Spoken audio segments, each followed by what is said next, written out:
The sound of expensive leather shoes on marble floors echoed through the nearly empty church as James Crawford approached the altar where a woman in a white wedding dress stood frozen in shock. He had been driving past when he noticed the unusual scene: wedding guests streaming out of the church with confused and sympathetic expressions, leaving behind what was clearly supposed to be a bride on her wedding day. James paused in the back pew, watching as the beautiful African-American woman at the altar struggled to maintain her composure while those around her whispered urgently. Her maid of honor, a woman in a burgundy dress, looked as devastated as the bride herself. Something was very wrong here, and James found himself unable to simply walk away. "Where is he?" the bride whispered, her voice carrying clearly in the acoustics of the church. Her hands were shaking as she clutched her bouquet, and even from a distance, James could see the tears threatening to spill from her eyes. "I don't know, Sophia," the maid of honor replied, her voice breaking.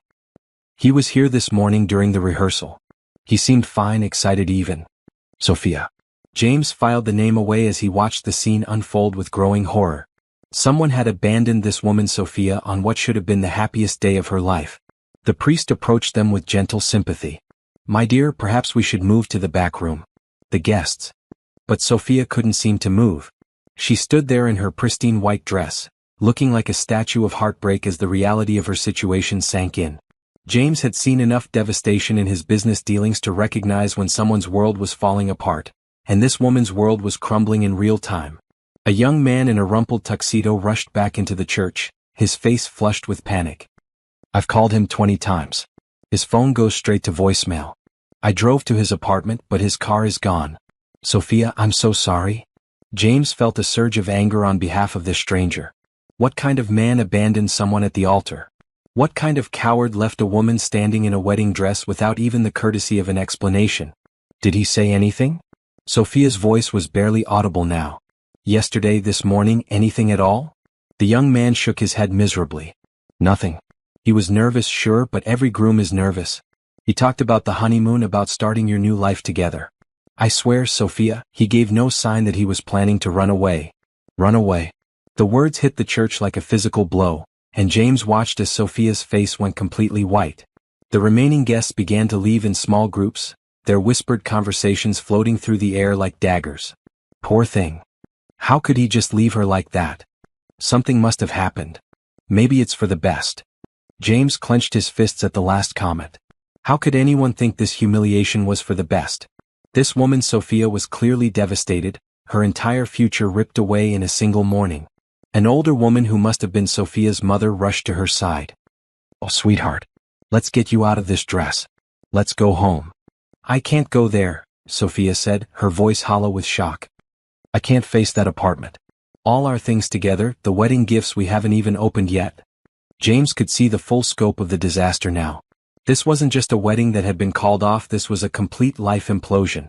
Sophia was stranded, heartbroken, and apparently homeless in a single devastating blow. The maid of honor squeezed Sophia's hand. "You can stay with me as long as you need. We'll figure this out." But James could see that even her friend's offer of help wasn't enough to pierce through Sophia's shock and despair. She looked lost, adrift, like someone whose anchor had been cut away without warning. As the church continued to empty, James found himself stepping forward. He wasn't sure what he intended to do or say, but something about this woman's dignity in the face of such humiliation compelled him to act. The photographer was packing up her equipment with obvious discomfort. "I'm so sorry, dear. Should I just pack up?" Sophia nodded numbly, unable to speak. James could see that she was holding herself together through sheer force of will, but that will was fracturing with each passing moment. Finally, the church was empty except for Sophia, her maid of honor, her parents, and James himself, still standing uncertainly in the back. The silence was deafening, not the expectant hush of a ceremony about to begin, but the hollow quiet of dreams that had died. "Why?" Sophia whispered to the empty air. "Why today? Why like this?" That was when James made his decision.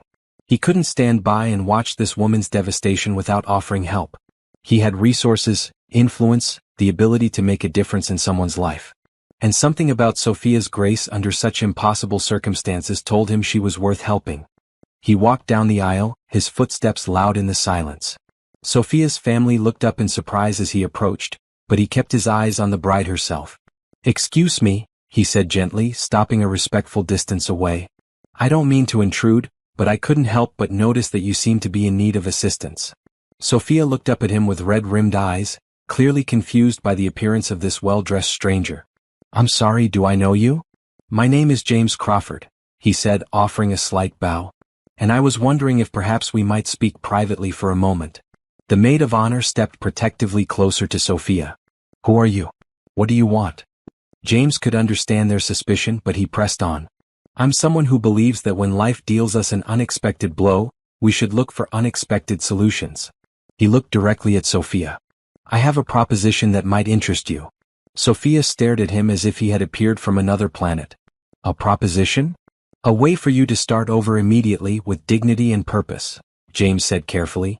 "But first, you should know that whatever has happened here today, it's not a reflection of your worth. Any man who would abandon you at the altar is a fool who doesn't deserve you." For the first time since he had entered the church, James saw a flicker of something other than devastation in Sophia's eyes. Curiosity, perhaps, or just surprise at his unexpected appearance and words. "I think," he said gently, "that you and I should have a conversation about turning this worst day of your life into the first day of something much better." 3 hours later, Sophia sat alone in the small garden behind the church. Her wedding dress was wrinkled and stained with tears, her carefully styled hair had fallen loose around her shoulders, and her makeup was streaked down her cheeks. Rebecca and her parents had begged her to come home with them, but she had insisted she needed time alone to think. The sun was beginning to set, casting long shadows across the garden. The irony wasn't lost on her that she was supposed to be at her reception right now, dancing with her new husband, surrounded by friends and family celebrating their love. Instead, she was sitting on a stone bench, wondering how her life had fallen apart so completely in a single day. She heard footsteps on the gravel path and looked up, expecting to see Rebecca returning to check on her. Instead, she saw a tall man in an expensive suit walking toward her. He was handsome in a refined way, with dark hair and kind eyes, but she had never seen him before. "Excuse me," he said gently, stopping a respectful distance away. "I don't mean to intrude, but are you all right?" Sophia almost laughed at the question. All right? She was about as far from all right as a person could be. But something in his voice, a genuine concern rather than mere politeness, made her look at him more carefully. "I'm fine," she lied, her voice hoarse from crying. The man studied her for a moment, taking in her wedding dress and obvious distress. "I'm James Crawford. I was driving by and saw you here. You look like you might need help." "James Crawford," she repeated, the name sounding familiar. Then it clicked. "The businessman? Crawford Industries?" He nodded, looking slightly uncomfortable with the recognition. "Yes. But right now I'm just someone who noticed that you seem to be having the worst day of your life." Despite everything, Sophia felt a small smile tug at the corner of her mouth. "That's probably the most accurate thing anyone has said to me today." James stepped closer, his expression gentle. "Do you have somewhere to go? Someone to call?" The simple questions opened the floodgates again, and fresh tears began to fall. "I was supposed to get married today," she said, her voice breaking. "But my fiancé, he just left. He didn't show up. I don't understand why." James's face softened with sympathy. "I'm so sorry. That's unforgivable. Everyone keeps saying it's for the best," Sophia continued, the words pouring out of her. "But how can it be for the best? I loved him. I thought he loved me. We had plans, a whole life mapped out together. And now I have nothing. No job, no home that doesn't have his things in it, no future that makes sense anymore." James sat down on the bench beside her, maintaining a respectful distance. "What's your name?" "Sophia. Sophia Bennett." She wiped her eyes with the back of her hand. "I'm sorry, I don't know why I'm telling you all this. You're a complete stranger." "Sometimes it's easier to talk to a stranger," James said quietly. "And for what it's worth, any man who would abandon you on your wedding day is a fool who doesn't deserve you." Something in his tone made Sophia look at him more closely. There was a sadness in his eyes that matched her own, a loneliness that spoke of his own disappointments. "You sound like you know something about being disappointed by people," she said. James was quiet for a moment, then nodded. "My business partner and best friend betrayed me last year. Stole clients, spread lies about me, tried to destroy everything I'd worked for. I thought I knew him, thought our friendship meant something. I was wrong." "I'm sorry," Sophia said, meaning it. "That must have been awful." "It was. But I survived it, and you'll survive this too." James looked at her seriously. "The question is, what are you going to do now?" Sophia shook her head. "I honestly don't know. My friend offered to let me stay with her, but she has a small apartment and 2 roommates already. My parents want me to come home, but that feels like going backward. I need to start over somehow, but I don't even know where to begin. James was quiet for several minutes, and Sophia could see him thinking something through. Finally, he turned to her with an expression she couldn't quite read. This might sound crazy, he said slowly, but I have a proposition for you. Sophia raised an eyebrow. A proposition? I need a wife, James said simply. Not for love or romance, but for business and social reasons. My company deals with a lot of traditional clients who expect their business partners to be settled, family men. Being single has started to hurt my credibility and my ability to close deals.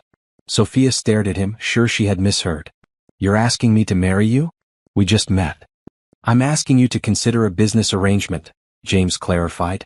A marriage of convenience, if you will. You need stability and a fresh start.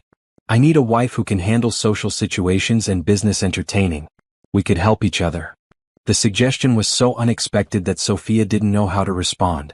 Part of her wanted to laugh at the absurdity of it, but another part of her was intrigued despite herself. You don't even know me, she pointed out. I know you were left at the altar today and you're handling it with more grace than most people would, James replied. I know you're beautiful, well-spoken, and clearly capable of planning major events. Those are exactly the qualities I need in a business partner. A business partner, Sophia repeated. Not a wife in the traditional sense. Exactly. We would maintain our own lives, our own space within the arrangement. No expectations beyond what we agree to up front. James paused. It would give you time to figure out what you want to do next, without having to worry about the practical things like housing and income. Sophia looked down at her ruined wedding dress, then back at this strange man who had appeared in her darkest hour with an offer that was either completely insane or exactly what she needed. The next morning, Sophia woke up in Rebecca's cramped apartment, momentarily confused about where she was. Then the memories of the previous day came flooding back, and she felt the familiar ache in her chest. Tyler was gone. Her wedding was ruined. Her life was in shambles. But there was something else, something that had kept her awake most of the night. James Crawford's unexpected offer. She had told him she would think about it, and he had given her his business card before leaving her at the church. You're up early, Rebecca said, emerging from the tiny kitchen with 2 cups of coffee. How are you feeling? Like I've been hit by a truck, Sophia admitted, accepting the coffee gratefully. But also, confused. She told Rebecca about James's proposition, watching her friend's eyes grow wider with each detail. Are you completely out of your mind? Rebecca asked when Sophia finished. You can't marry a stranger, Sophia. That's not a solution, that's jumping from one problem into a potentially bigger one. But what if it's not? Sophia said, surprising herself with how much she had apparently thought about this. What if it's exactly what I need right now? A chance to start over without having to worry about survival. What do you even know about this guy? He could be dangerous or crazy or... He's James Crawford, Sophia interrupted. I looked him up online this morning. He's legitimate, Rebecca. Crawford Industries is worth hundreds of millions of dollars. He's been featured in business magazines, he does charity work. There's never been any scandal associated with him. Rebecca set down her coffee cup hard. That doesn't mean he's not crazy, Sophia. Normal people don't propose marriage to strangers in church gardens. Normal people also don't get abandoned at the altar, Sophia replied quietly. Maybe this is my chance to take control of my life instead of just letting things happen to me. Before Rebecca could respond, Sophia's phone rang. She looked at the screen and felt her heart skip a beat. It was Tyler. Don't answer it, Rebecca said immediately. But Sophia was already sliding her finger across the screen. Hello? Sophia, thank God. Tyler's voice sounded strained, panicked. I've been trying to reach you since yesterday. Are you okay? Am I okay? Sophia's voice rose with disbelief. You left me at the altar, Tyler? In front of everyone we know. How exactly did you think I would be? I can explain everything, Tyler said quickly. I got scared, okay? It wasn't about you, it was about me. The commitment, the pressure, everything felt so permanent and I panicked. So you ran away, Sophia said, her voice deadly calm now. On our wedding day. Instead of talking to me, instead of being honest about your feelings, you just disappeared. I know it was wrong, Tyler continued, his words coming faster now. But I've had time to think and I realize what a mistake I made. I love you, Sophia. I want to marry you. We can reschedule, have a small ceremony, just us and our families. No, Sophia said, the word coming out stronger and clearer than she expected. What? I said no, Tyler. You had your chance to marry me and you chose to run instead. You don't get to come back now and pretend like nothing happened. But Sophia, I love you. If you loved me, you would have shown up yesterday, Sophia said, feeling a strange sense of power in her voice. If you loved me, you would have talked to me about your fears instead of leaving me standing there like a fool. She hung up before Tyler could respond, her hands shaking slightly. Rebecca was staring at her with a mixture of pride and concern. Good for you, Rebecca said softly. He doesn't deserve you. Sophia looked at James Crawford's business card, still sitting on the coffee table where she had left it the night before. I'm going to call him, she said. Sophia. I'm going to hear him out properly, Sophia continued. If I'm going to make a decision this big, I need to understand exactly what I'm agreeing to. An hour later, Sophia sat across from James Crawford in his downtown office. In the bright light of day, he was even more handsome than she remembered, but there was also something solid and dependable about him that she found reassuring. I'm glad you called, James said, offering her tea or coffee. I wasn't sure if you would. I almost didn't, Sophia admitted. My friend thinks I'm crazy for even considering this. She's probably right to be concerned, James said honestly. It's an unusual arrangement. But I think it could work for both of us if we set clear boundaries and expectations. What exactly would you expect from me? Sophia asked. James leaned back in his chair, his expression businesslike but kind. I attend a lot of business dinners, charity events, and social functions. I need someone who can handle those situations with grace and intelligence. You would be my wife in public, but we would maintain separate private lives. Separate bedrooms? Sophia asked, feeling her cheeks flush slightly. Absolutely. This would be a marriage of convenience, not a romantic relationship. We would be partners, friends hopefully, but nothing more unless we both decided otherwise. And how long would this arrangement last? We could start with a year, James suggested. That would give you time to get back on your feet, figure out what you want to do with your life. If it's working for both of us after a year, we could extend it. Sophia considered this. What about money? I can't contribute financially. You wouldn't need to, James interrupted. I would provide for all your needs, housing, clothing, anything you require. In return, you would fulfill the social obligations that come with being my wife. This feels very one-sided, Sophia said. What do you really get out of this? James was quiet for a moment, then smiled sadly. Honestly? Companionship. My life has become very lonely, Sophia. I work constantly, I don't trust easily anymore after what happened with my former partner, and I don't have time for traditional dating. This arrangement would give us both what we need without the complications of romance. There was something in his voice that touched Sophia's heart. Here was a successful, handsome man who seemed to have everything, but who was just as lonely as she was. If I agreed to this, she said slowly, when would we do it? As soon as possible, James replied.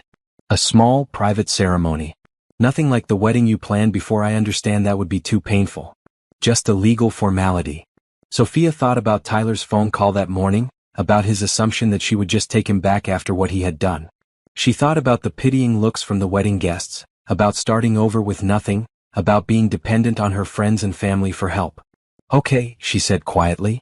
James blinked as if he hadn't expected her to agree. Okay. Yes, Sophia said, feeling more certain with each word. I'll marry you, James Crawford. But I have one condition. What's that? If either of us falls in love with someone else or wants out of the arrangement for any reason, we end it cleanly and honestly. No running away, no disappearing. We talk to each other. James smiled, and Sophia realized it was the first genuine smile she had seen from him. I think I can promise you that. 2 weeks later, Sophia stood in the foyer of James Crawford's mansion, trying not to feel overwhelmed by the sheer size and elegance of what was now supposed to be her home. The wedding had been exactly as promised, small, simple, and purely legal. Only Rebecca and James's assistant had served as witnesses at the courthouse ceremony.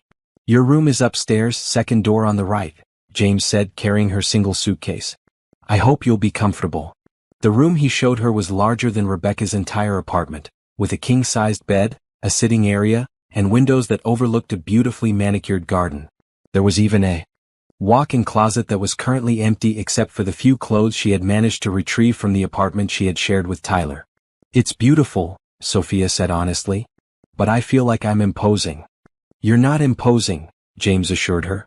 You're fulfilling your part of our agreement. Speaking of which, we have our first test this Saturday night. What kind of test? The Hartman Foundation Charity Gala. It's one of the biggest social events of the year, and several of my most important clients will be there. James looked slightly apologetic. I know it's asking a lot for your first public appearance as my wife, but it's fine, Sophia interrupted. That's why I'm here, right? Over the next few days, Sophia tried to settle into her new life. The house was beautiful but felt enormous and empty. James left early for work each morning and often didn't return until well into the evening. When they did see each other, their conversations were polite but careful, both of them still trying to figure out the boundaries of their unusual relationship. On Thursday, James surprised her by coming home early with shopping bags. I hope you don't mind, he said, looking slightly embarrassed. I bought you a dress for Saturday night. I wasn't sure about the size, but I can return it if it doesn't fit. Sophia opened the bag to find an elegant midnight blue gown that was exactly her size. The style was sophisticated but not too revealing, and the color would complement her skin tone perfectly. How did you know my size? She asked. James's cheeks reddened slightly. I may have asked Rebecca. I hope that's okay. The thoughtfulness of the gesture touched Sophia more than she expected. It's perfect. Thank you. Saturday evening arrived faster than Sophia had anticipated. She spent an hour getting ready, styling her hair and applying makeup with more care than she had taken with anything since her abandoned wedding day. When she looked in the mirror, she saw a woman who appeared confident and elegant, even if she didn't feel that way inside. James was waiting for her at the bottom of the stairs, wearing a perfectly tailored tuxedo. When he saw her, his expression changed to something that looked almost like surprise. You look stunning, he said quietly. Thank you, Sophia replied, smoothing her dress nervously. You clean up pretty well yourself. In the car on the way to the gala, James briefed her on the key people they would be meeting. The Hartmans are old money, very traditional. Mrs. Hartman especially values family and stability in the people she does business with. Richard Torres is there. He's considering a major contract with my company, but he's been hesitant because he thinks I'm not settled enough. No pressure at all, Sophia said dryly, and was pleased when James laughed. Just be yourself, he said. That's all I need. The gala was held at the city's most exclusive hotel, with hundreds of elegantly dressed guests mingling in a ballroom that sparkled with crystal chandeliers. Sophia felt a moment of panic as they entered, wondering if she was really ready for this. Then James offered her his arm, and something about his steady presence calmed her nerves. Mr. Crawford. A distinguished older woman approached them, her eyes bright with curiosity. How wonderful to see you. And this must be your wife. Mrs. Hartman, I'd like you to meet Sophia, James said smoothly. Sophia, this is Eleanor Hartman. It's such a pleasure to meet you, Sophia said, extending her hand with a smile she hoped looked genuine. The pleasure is mine, dear, Mrs. Hartman replied, studying Sophia with sharp but kind eyes. James has been so secretive about his personal life. Tell me, how did you two meet? Sophia felt a moment of panic. They hadn't discussed their cover story in detail. But James stepped in smoothly. We met during a difficult time in Sophia's life, he said, his voice warm. I was immediately struck by her strength and grace under pressure. It wasn't technically a lie, Sophia realized. And something about the way James said it, with genuine admiration in his voice, made her feel a little less like she was playing a role. The evening progressed better than Sophia had dared to hope. She found that the social skills she had developed in her previous job served her well in making conversation with James's business associates and their wives. She was genuinely interested in hearing about the charity work many of them were involved in, and several people complimented James on his choice of wife. You're a natural at this, James murmured during a quiet moment as they watched couples dancing. I'm just being polite, Sophia replied. But thank you. Everyone has been very welcoming. Richard Torres seems particularly impressed, James noted, nodding toward a man who had spent a significant portion of the evening talking with them. I think this contract might actually happen. As if summoned by their conversation, Torres approached them again. James, Sophia, I hope you're enjoying the evening, he said warmly. I wanted to tell you both how refreshing it is to meet a couple who clearly brings out the best in each other. Sophia felt a flutter of something, pride, maybe, or satisfaction at playing her role well. Sophia keeps me grounded, James said, and again, there was something in his voice that sounded genuine rather than rehearsed. Later, as they drove home in comfortable silence, Sophia reflected on the evening. She had expected to feel like a fraud, pretending to be something she wasn't. Instead, she had felt useful, needed, even appreciated. "Thank you," James said as they pulled into his driveway. "You were perfect tonight." "It wasn't as hard as I thought it would be," Sophia admitted. "Your colleagues are nice people." "They are. And they clearly adore you." James paused, then added quietly, "I can see why." Something in his tone made Sophia look at him more carefully, but his expression was unreadable in the dim light of the car. "Good night, James," she said softly. "Good night, Sophia."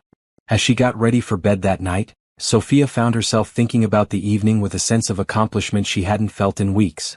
For the first time since Tyler had abandoned her, she felt like she had value, like she was contributing something meaningful to someone's life. It was a good feeling. Maybe this arrangement would work out better than either of them had expected. 3 weeks into their marriage, Sophia woke up feeling terrible. Her head was pounding, her throat was raw, and every muscle in her body ached. She had caught some kind of flu bug and it was hitting her hard. She managed to drag herself downstairs to make coffee, hoping the caffeine would help, but even the smell made her feel nauseous. James found her sitting at the kitchen island with her head in her hands. "Are you all right?" he asked, his voice immediately filled with concern. "Just a little under the weather," Sophia said, though her voice came out as barely a whisper. "I'll be fine." James studied her face, taking in her pale complexion and the way she was clearly struggling to stay upright. "You look awful." "No offense." "None taken," Sophia croaked. "I feel awful." "Have you taken your temperature?" James asked, already moving toward the kitchen cabinet where he apparently kept a thermometer. "It's just a cold," Sophia protested weakly, but she allowed him to check her temperature anyway. 102.3, James read from the digital display, his frown deepening. "That's not just a cold, Sophia. You need to be in bed." "I can take care of myself," Sophia said, though the effort of speaking was exhausting. "I'm sure you can," James replied gently, "but you don't have to." Before Sophia could protest further, James had scooped her up in his arms and was carrying her back upstairs to her room. Under normal circumstances, she would have been mortified by the intimate gesture, but she felt too sick to care. He settled her back into bed and pulled the covers up to her chin. "I'm calling my doctor," he said. "That's not necessary." "Sophia, you have a high fever and you can barely speak." "It's necessary." James's tone was firm but kind. "Dr. Mitchell makes house calls. She'll be here within the hour." True to his word, Dr. Mitchell arrived shortly after and confirmed that Sophia had contracted a particularly nasty strain of the flu. She prescribed rest, fluids, and medication for the fever and body aches. "She'll need someone to check on her regularly," Dr. Mitchell told James as they stood outside Sophia's room. "The fever needs to be monitored, and she should be encouraged to drink fluids even if she doesn't feel like it." "I'll take care of her," James said without hesitation.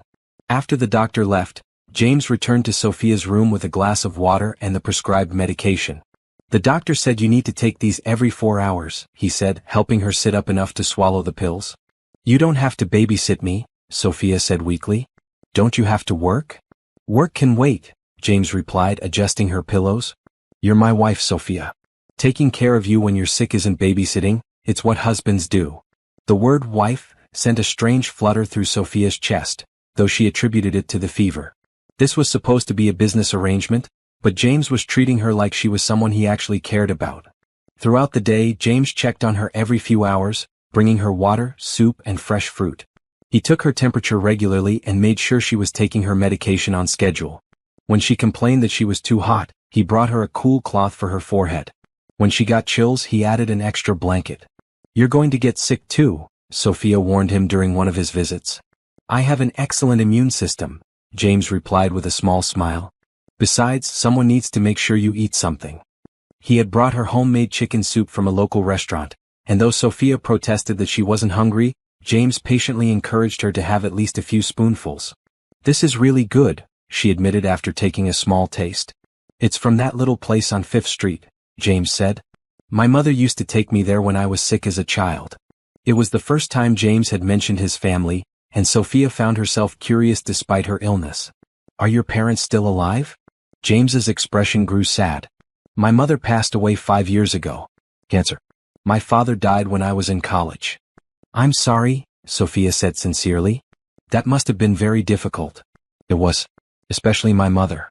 She was the one person I could always count on no matter what." James paused, then added quietly, "She would have liked you."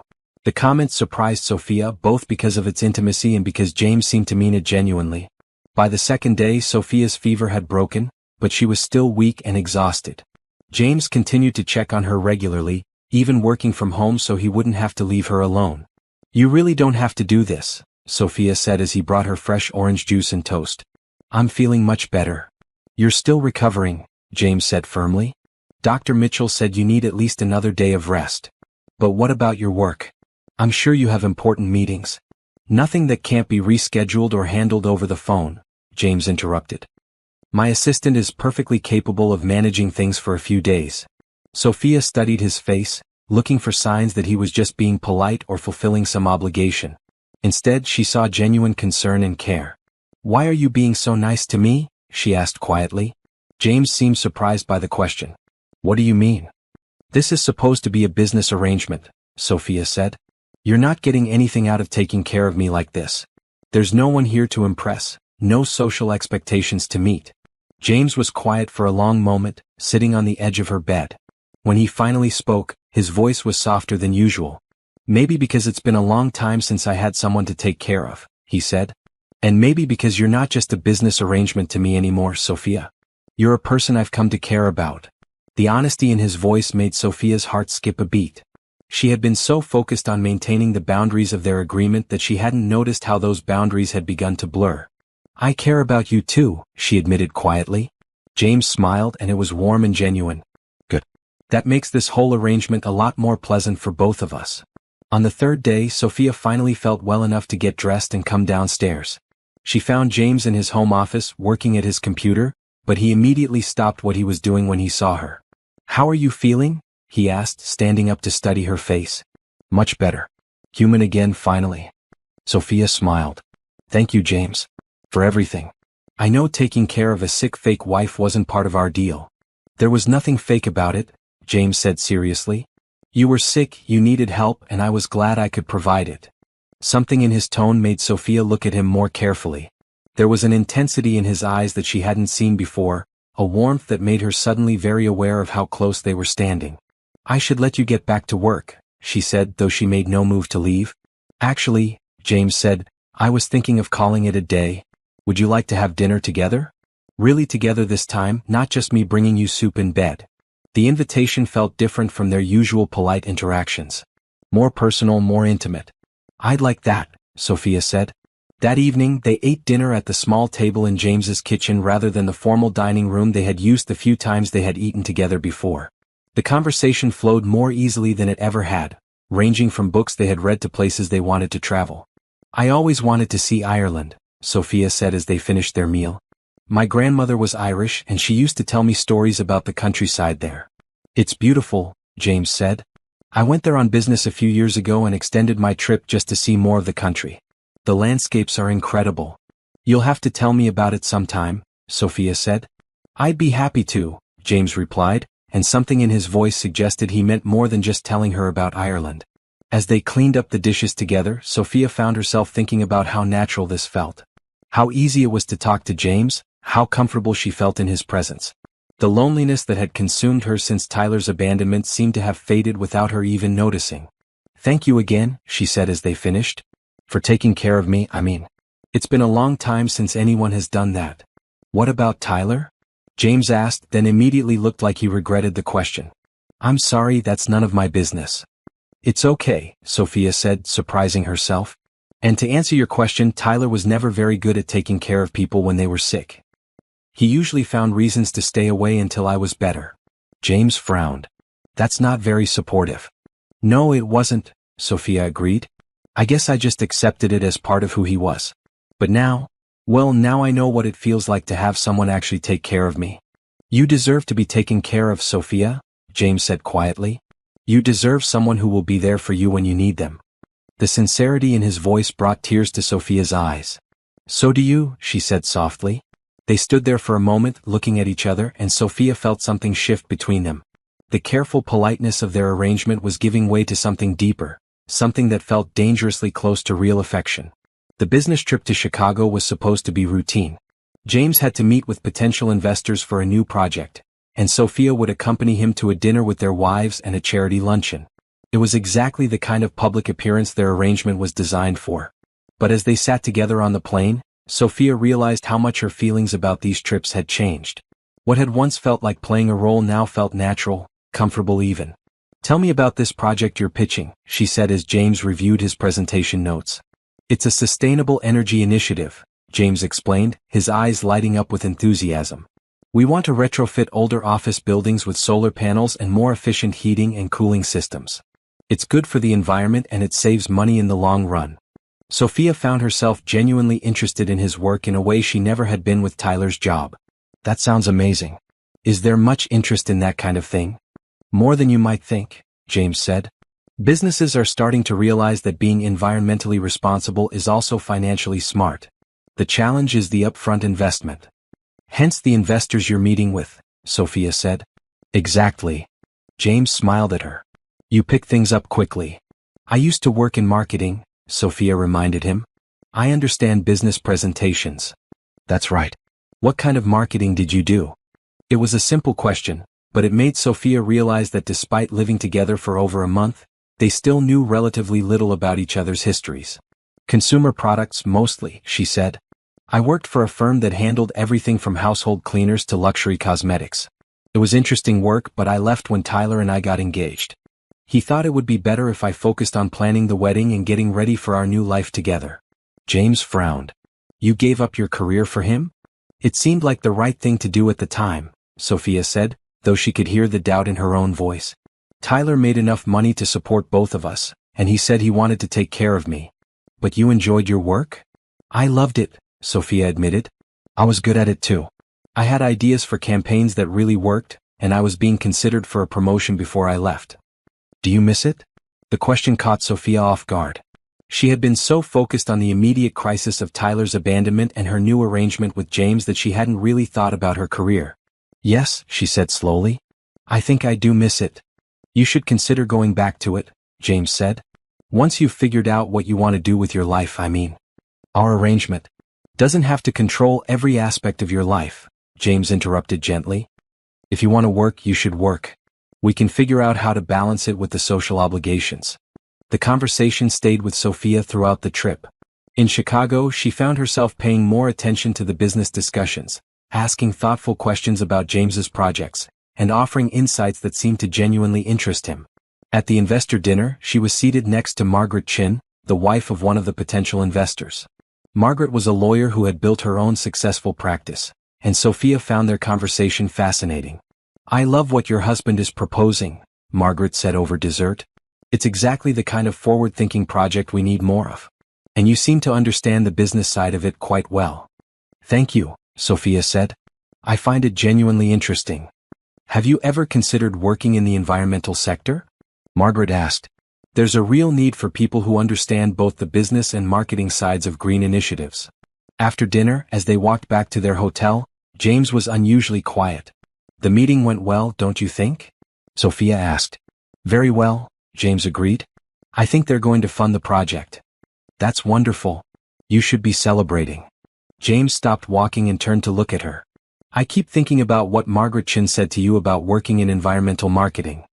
"All that." She was just being polite. "No, she wasn't," James said seriously. "She was right.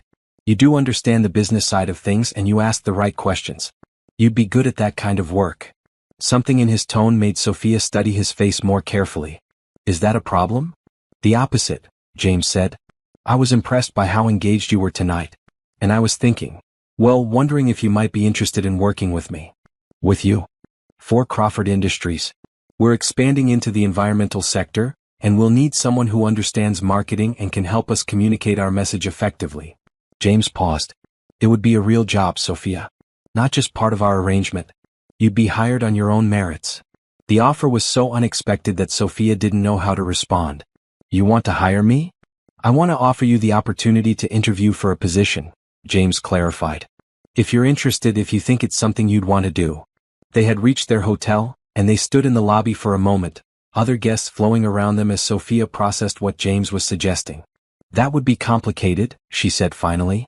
"Working together and being married, even if it's just an arrangement." "It might be," James agreed. "But it might also be exactly what we both need." That night, Sophia lay in her hotel bed thinking about James's offer. The idea of getting back into marketing excited her more than she had expected. And the chance to work on projects that actually mattered, that could make a difference in the world, was incredibly appealing. But there was something else, something she was only beginning to admit to herself.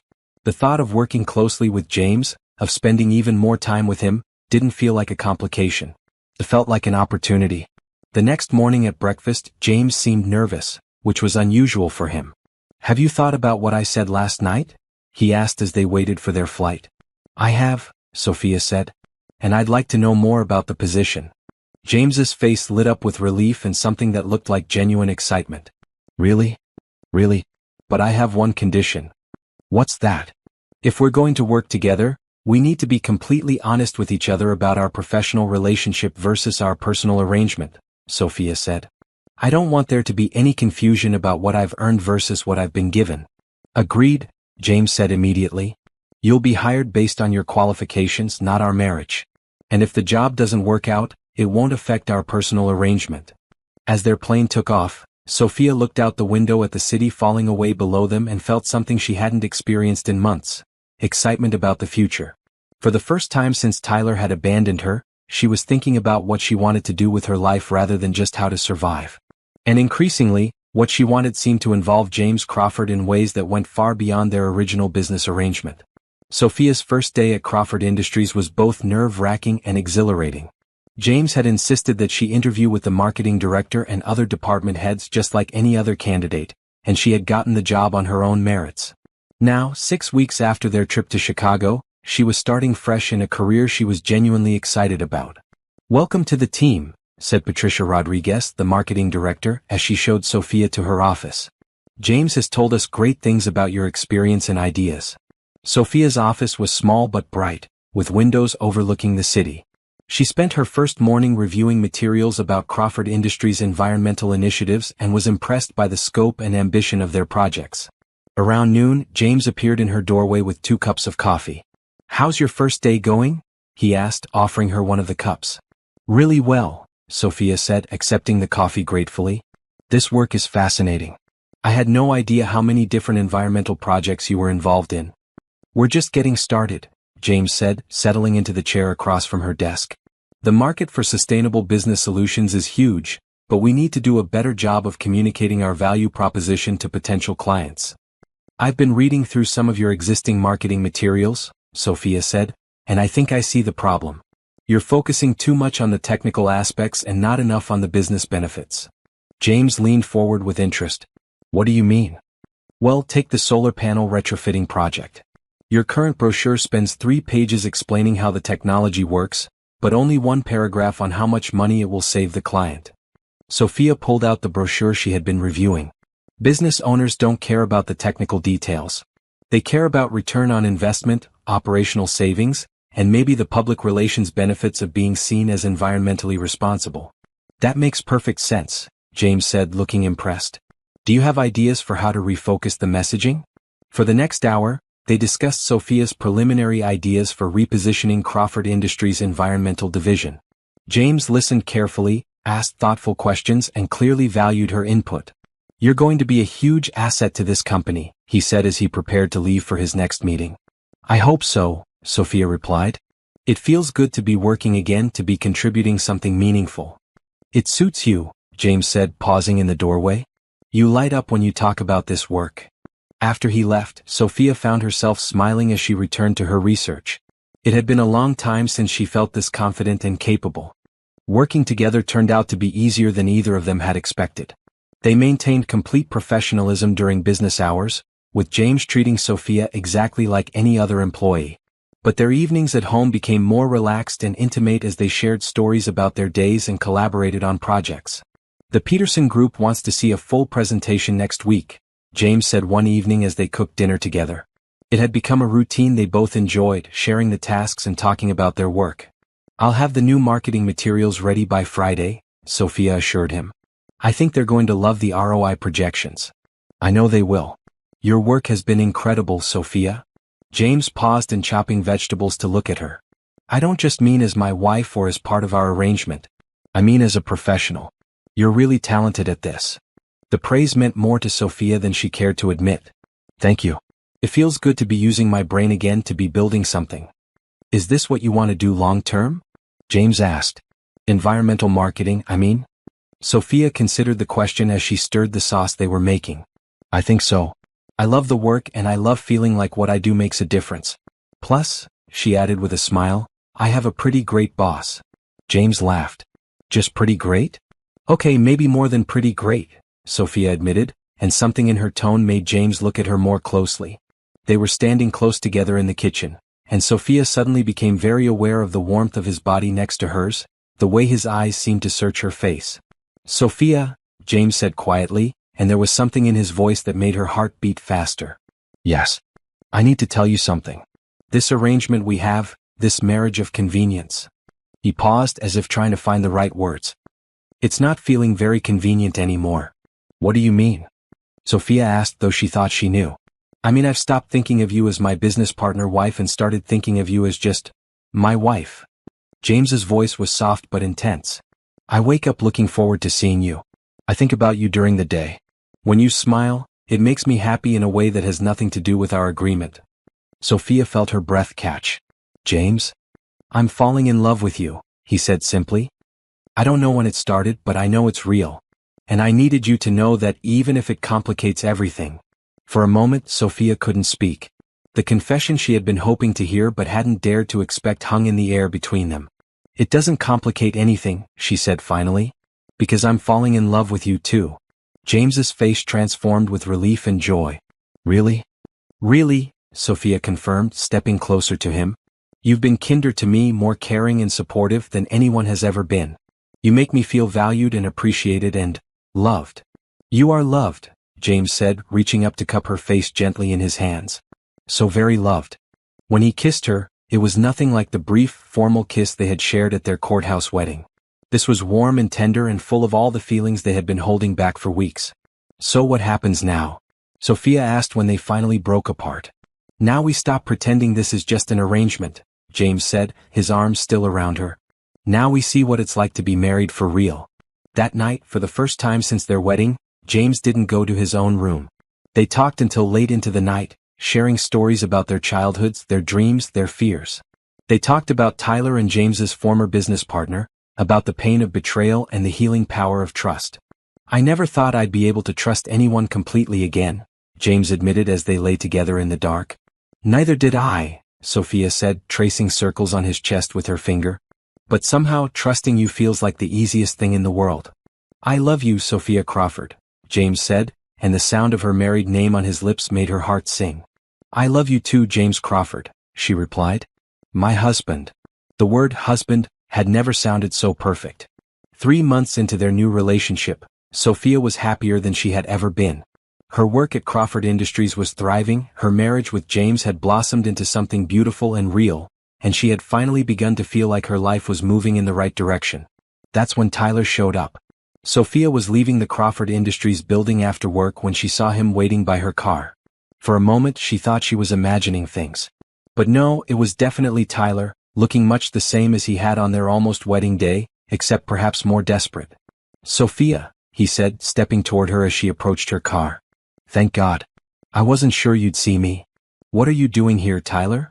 Sophia's voice was calm, but her heart was racing.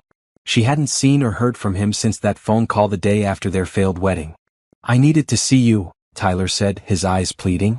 I've been trying to reach you for months, but your phone number has been disconnected, and you moved out of our apartment. I have a new life now, Sophia said simply. You made that necessary when you abandoned me at the altar. I know, and I'll regret that for the rest of my life, Tyler said quickly. But Sophia, I've had time to think, to figure out what really matters. I made the biggest mistake of my life when I walked away from you. Sophia looked at him carefully. He seemed thinner than she remembered, and there were dark circles under his eyes. Tyler, it's been over 4 months. You can't just show up and expect. I know it's been a long time, Tyler interrupted. But I needed to understand why I ran, needed to work through my commitment issues. I've been seeing a therapist, Sophia. I've been working on myself. Despite everything, Sophia felt a flicker of the old compassion she had once felt for Tyler. I'm glad you're getting help. But that doesn't change what happened.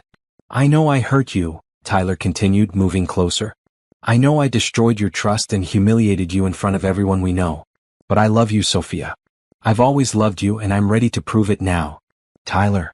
I know you probably hate me, he said desperately. But I also know you loved me once. Real love doesn't just disappear, does it? We had 3 years together, Sophia. 3 good years. That has to count for something. Sophia felt a confusing mix of emotions. Anger at Tyler for what he had put her through, sadness for the relationship they had lost, and something else. Relief, maybe, that she felt none of the devastating heartbreak she might have expected to feel seeing him again. You're right, she said quietly. I did love you. But Tyler, that was 4 months ago. A lot has changed since then. What do you mean? Tyler asked, and for the first time, he seemed to notice her professional attire, the confidence in her posture, the way she carried herself differently than she had when they were together. I mean, I have a new life now. A job I love, a purpose, a future that makes me happy. That's great, Tyler said, though he looked confused. But that doesn't mean we can't have a future together too. I've changed, Sophia. I'm ready for commitment now, ready for marriage and everything that comes with it. Sophia took a deep breath. Tyler, I'm already married. The words hit Tyler like a physical blow. He actually stepped backward, his face going pale. What? I got married 3 months ago, Sophia said gently but firmly. To who? Tyler's voice was barely a whisper. To a man who was there for me when I needed someone most, Sophia said. A man who has never given me reason to doubt his commitment or his love. Tyler stared at her in shock. But we were supposed to get married. You and I, we were supposed to spend our lives together. We were supposed to do a lot of things, Sophia agreed. But you chose to walk away from all of that. I made a mistake. Tyler's voice rose with desperation. People make mistakes, Sophia. That doesn't mean our entire relationship meant nothing. You're right, Sophia said. Our relationship did mean something. It taught me what I don't want in a partner. It taught me the difference between someone who says they love you and someone who actually shows it every day. Tyler's eyes filled with tears. Please, Sophia. Don't do this. Don't throw away everything we had because I got scared one day. I'm not throwing anything away, Sophia said firmly. I'm choosing something better. I'm choosing someone who would never, ever leave me standing alone when I needed them most. Who is he? Tyler asked, his voice broken. This man you married? His name is James Crawford and he's everything you never were, Sophia said. He's reliable, supportive, and kind. He makes me feel valued and appreciated every single day. You would never abandon me, Tyler. Never. Tyler stared at her for a long moment, and Sophia could see the exact moment when he realized he had truly lost her. Do you love him? With all my heart, Sophia answered without hesitation. The certainty in her voice seemed to break something in Tyler. He sat down heavily on the hood of a nearby car, his head in his hands. I've lost you forever, haven't I? You lost me the day you walked away from our wedding, Sophia said, not unkindly. I'm sorry, Tyler. I really am. But you can't undo the choice you made. What if I hadn't run? Tyler asked desperately. What if I had married you that day? Would we have been happy? Sophia considered the question seriously. I don't know, she said honestly. Maybe for a while. But Tyler, the man who could walk away from someone he claimed to love on their wedding day? That's not the kind of man I want to spend my life with. James would never do that to me. Tyler looked up at her with red-rimmed eyes. I suppose there's nothing I can say to change your mind? Nothing, Sophia confirmed. I'm happy, Tyler. Truly happy, in a way I'm not sure I ever was with you. Please don't try to take that away from me. Tyler stood up slowly, looking defeated. I suppose I should say I'm happy for you, but I can't. I'm miserable without you, Sophia. I think I always will be. I hope that's not true, Sophia said sincerely. I hope you find someone who makes you happy, someone you'll never want to run away from. There's no one like you, Tyler said sadly. You're right, Sophia agreed. And there's no one like James either. That's why we're perfect for each other. Tyler nodded slowly, finally seeming to accept that he had truly lost her. I guess this is goodbye then. I guess it is, Sophia said. Take care of yourself, Tyler. Get the help you need. Tyler walked away without looking back, and Sophia watched him go with a sense of closure she hadn't expected to feel. When she got in her car and started driving home to James, she realized that seeing Tyler again had only confirmed what she already knew. She had made the right choice. James was her future, her real love, her true husband. Tyler was just a painful memory from a life she no longer wanted. That evening, Sophia sat in her car in the driveway of James's house, their house. She corrected herself, trying to decide whether to tell James about Tyler's unexpected appearance. Part of her wanted to keep it to herself, to not bring the shadows of her past into the bright happiness of her present. But she and James had built their relationship on honesty, and she wasn't about to compromise that now. She found James in his study, working on his laptop, but he looked up with a smile the moment she appeared in the doorway. "You're late," he said, closing the laptop and standing to greet her with a kiss. "I was starting to worry." "I'm sorry," Sophia said, accepting his embrace gratefully. "Something unexpected happened after work." James immediately picked up on the tension in her voice. "What kind of unexpected?" "Tyler showed up," Sophia said simply. James went very still. "Tyler? Your ex-fiancé Tyler?" "Yes." Sophia stepped back so she could see James's face. "He was waiting by my car when I left the office." "What did he want?" James's voice was carefully controlled, but Sophia could see the tightness around his eyes. "To apologize. To try to win me back."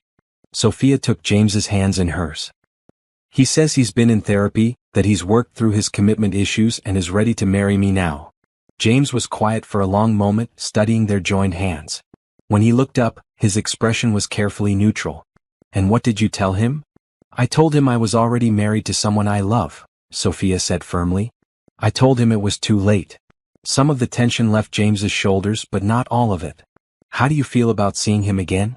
It was such a James question, thoughtful, caring about her feelings rather than just his own fears.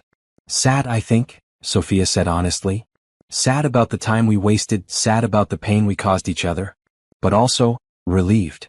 "Relieved?" "Relieved that I felt nothing when I saw him," Sophia explained. "No longing, no regret, no wish that things had been different. Just nothing. It confirmed that I've completely moved on." James nodded slowly. "I have to ask, did any part of you consider his offer?" Sophia could hear the vulnerability in his voice, despite his attempt to sound casual. "James, look at me." He met her eyes and she could see the fear there, carefully hidden but unmistakable. "Tyler had 3 years to prove he was ready for commitment," she said firmly. 3 years to show me he could be trusted with my heart. Instead, he abandoned me on what should have been the happiest day of my life. You've had 4 months, and in that time, you've shown me more love, more support, more genuine care than he ever did. But you loved him once," James said quietly. "You were planning to spend your life with him." "I thought I loved him," Sophia corrected. "But I was wrong about what love really looks like. Love doesn't run away when things get scary. Love doesn't leave you standing alone when you need it most. Love is what you do, James. Every day in 1,000 small ways." James searched her face. "Are you sure? Really sure? Because if there's any part of you that thinks you might be happier with him—" "Stop," Sophia interrupted, cupping his face in her hands. "James Crawford, you are the love of my life. Not because we have a convenient arrangement, not because you rescued me from a bad situation, but because you are the kindest, most honorable, most wonderful man I have ever known. I choose you. I will always choose you." James closed his eyes and leaned into her touch. "I was terrified," he admitted. "When you said he wanted you back, I was terrified that I was going to lose you." "You're never going to lose me," Sophia said softly. "I promise you that. What if he comes back? What if he keeps trying to convince you? Then I'll keep telling him the same thing. I'm married to the man I love, and nothing is going to change that." Sophia kissed him gently. "You have my whole heart, James. Tyler can't take that away because it was never his to begin with." James held her close, and Sophia could feel some of the last tension leaving his body. "I love you so much," he murmured against her hair. "I love you too," she replied. "More than I ever thought possible." They stood there in comfortable silence for a few minutes, holding each other and enjoying the simple pleasure of being together. "There's something else," Sophia said eventually. "What?" "Seeing Tyler today made me realize something important." She pulled back to look at James again. "Our arrangement, our marriage of convenience, it was never really about convenience, was it?" James looked puzzled. "What do you mean?" "I mean we both could have found other solutions to our problems," Sophia said. "You could have hired an actress to play your wife at business functions. I could have stayed with friends or family while I figured out my next steps. But we didn't want those solutions. We wanted each other," James said slowly, understanding dawning in his eyes. "We wanted each other," Sophia confirmed. "From that first night in the church garden, we were both looking for something real. We just weren't ready to admit it yet." James smiled, the first real smile she had seen from him since she mentioned Tyler's visit. So you're saying our marriage of convenience was actually fate? I'm saying our marriage of convenience was actually love, Sophia corrected. We just needed time to recognize it. Well then, James said, pulling her close again, I think we should celebrate. Celebrate what? The fact that Tyler's reappearance has only made us more certain about what we have together, James said. The fact that we've survived our first real test as a couple. The fact that we're not a marriage of convenience anymore, we're just a marriage. Just a marriage, Sophia repeated, liking the sound of it. I think I like that better than our original arrangement. Much better, James agreed and kissed her like he meant to keep doing it for the rest of their lives. Later that night, as they lay in bed together, Sophia felt a deep sense of peace. Tyler's return had been unsettling, but it had also been necessary. It had forced her to examine her feelings and make a conscious choice about her future. And she had chosen James, completely and without reservation. No more ghosts from the past, she murmured against James's chest. No more fear about the future, James replied, stroking her hair. Just us, Sophia said. Just us, James agreed. Forever. 6 months later, Sophia stood in front of her bedroom mirror, adjusting the skirt of her cream-colored dress. It was nothing like the elaborate white gown she had worn to her first failed wedding attempt. This dress was simple, elegant, and chosen for a ceremony that would be filled with genuine love rather than nervous hope. Are you ready? Rebecca asked from behind her. Sophia's best friend had been thrilled when Sophia had asked her to be her maid of honor for the second time, especially since this wedding would actually happen. More than ready, Sophia said, turning to smile at Rebecca. I can't wait to marry him. It's so different from last time, Rebecca observed. You seem completely calm. Because I am, Sophia said. There's no doubt in my mind about James, no fear that he might change his mind or run away. He's the most reliable man I've ever known. The ceremony was being held in the same church garden where James had first found Sophia on her worst day. But today the garden was decorated with white roses and soft lighting, transformed into something magical rather than melancholy. As Sophia walked down the aisle with her father, she saw James waiting for her at a simple arch covered in flowers. He was wearing a dark suit and the most radiant smile she had ever seen.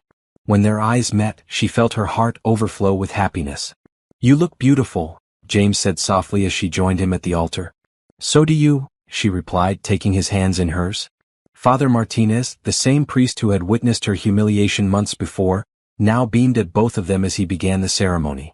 Dearly beloved, he said, we are gathered here today to celebrate the union of James and Sophia, two people who have found love in the most unexpected of circumstances. As the priest spoke about love, commitment, and the sacred bond of marriage, Sophia found herself thinking about the journey that had brought them to this moment. The pain of Tyler's abandonment, the practical arrangement that had brought her and James together, the slow growth of friendship into love, and the certainty that had come with Tyler's return, all of it had led to this perfect moment. When it came time for vows, James went first. Sophia, he said, his voice strong and clear, when I found you in this garden 8 months ago, I thought I was offering you a practical solution to a difficult problem. I had no idea that I was actually finding the missing piece of my own heart. You have brought joy, laughter, and love into my life in ways I never thought possible. You make me want to be a better man every single day. I promise to love you, support you, and stand by your side through whatever life brings us. I promise to never run away when things get difficult, and to always choose you every day for the rest of my life. Sophia felt tears of happiness streaming down her cheeks as she began her own vows. James, you saved me in every way a person can be saved. Not just from a bad situation, but from believing that I wasn't worthy of real love. You showed me what it means to be truly cared for, to have someone who puts my needs alongside their own, who celebrates my successes and comforts me in my failures. You gave me back my confidence, my career, and most importantly, my faith in love itself. I promise to love you with everything I have, to support your dreams as you have supported mine, and to choose you every day for the rest of our lives together. When Father Martinez pronounced them husband and wife, James kissed Sophia with a tenderness that made every guest smile through their tears. Ladies and gentlemen, the priest announced, I present to you Mr. and Mrs. James Crawford for real this time. The reception was held in the garden of James's house, with twinkling lights strung between the trees and tables set up on the lawn. It was intimate and warm, filled with the people who had supported them both through their individual struggles and celebrated their love. During dinner, James stood to make a toast. 8 months ago, I was a lonely man who thought he had everything figured out, he began. I thought I could solve my personal problems with a business arrangement, that I could find companionship without risking my heart. Sophia taught me that the best things in life can't be arranged or negotiated, they have to be felt, lived, and chosen every single day. He turned to Sophia, his eyes shining with love. You are my greatest blessing, my dearest friend, and the love of my life. Here's to our real beginning. As the evening progressed, Sophia found herself constantly amazed by how different this celebration felt from the wedding she had planned with Tyler. That event had been about impressing others, about creating the perfect image of happiness. This celebration was about genuine joy, about two people who had found real love and wanted to share that happiness with the people they cared about. I have something for you, James said as they swayed together during their first dance as a properly married couple. What is it? Sophia asked. James pulled a small wrapped box from his jacket pocket. I know we already exchanged rings, but I wanted to give you something special. Sophia opened the box to find a delicate necklace with a small charm shaped like a key. It's the key to my heart, James said softly. Though you've had that for months already. It's perfect, Sophia said, turning so he could fasten it around her neck. I love it. I love you. I love you too, Mrs. Crawford, James replied, and the name sounded even more perfect than it had the first time. As the evening wound down and their guests began to leave, Sophia and James found themselves alone in the garden where they had first met. The same stone bench where she had sat in her ruined wedding dress was now surrounded by the remnants of their celebration. Do you ever wonder what would have happened if Tyler hadn't run away? James asked as they sat together on the bench. Sometimes, Sophia admitted. But I always come to the same conclusion. Which is that if Tyler hadn't abandoned me, I never would have found you, she said simply. And that would have been a tragedy. James smiled and pulled her closer. So you're saying Tyler did us a favor? I'm saying everything happened exactly the way it was supposed to, Sophia replied. I needed to have my heart broken by someone who didn't deserve it so I could recognize real love when I found it. And I needed to admit that I was lonely and that business arrangements are no substitute for genuine connection, James added. They sat in comfortable silence for a while, watching the last of the cleanup from their wedding reception and thinking about the future they would build together. So what happens now? Sophia asked, echoing the question she had asked on the night they first kissed. Now we live happily ever after, James said simply. We build our careers together, maybe start a family someday and grow old knowing that we found exactly what we were looking for. I like that plan, Sophia said, snuggling closer to her husband. I like it very much. 6 months later, Sophia stood in the Crawford Industries conference room, presenting a marketing proposal to their biggest client yet. As she concluded her presentation, she caught James's eye across the room and saw the pride and love there that never failed to make her heart flutter. After the meeting, which had gone perfectly, James cornered her in the hallway. That was brilliant, he said, spinning her around in his arms. You're brilliant. We're a good team, Sophia said, laughing as he set her down. The best team, James agreed, then looked at her with an expression she couldn't quite read. Speaking of teams, how would you feel about adding a new member to ours? Sophia's eyes widened as she understood what he was asking. Are you saying? I'm saying I think we're ready to start a family, James said softly. If you wanted, that is. Sophia's answer was to kiss him right there in the hallway, not caring who might see them. I'll take that as a yes, James said when they broke apart, both of them grinning. That's definitely a yes, Sophia confirmed. As they walked hand in hand back to their offices, Sophia reflected on how completely her life had changed since that terrible day when Tyler had left her at the altar. She had thought her life was ending, but it had actually been beginning. She had found not just love, but purpose, partnership, and a future brighter than anything she had ever imagined. Sometimes the worst thing that happens to you turns out to be the best thing that ever happened to you. Sophia had learned that lesson the hard way, but she wouldn't change a single moment of her journey if it meant not ending up exactly where she was. In love, fulfilled, and ready for whatever came next with the man who had saved her in every way that mattered. I love you, Mr. Crawford, she said as they reached her office. I love you too, Mrs. Crawford, James replied. Forever and always. And they both knew he meant it. Dear listeners, thank you so much for taking this emotional journey with Sophia and James. Their story shows us that sometimes life's biggest disappointments can lead to our greatest blessings. I'd love to hear from you in the comments. What did you think of Sophia's choice between Tyler and James? Which moment in their love story touched your heart the most? Do you believe in second chances at love after heartbreak? Have you ever experienced a situation where something terrible led to something wonderful? Your thoughts and experiences mean the world to me, so please share your stories below.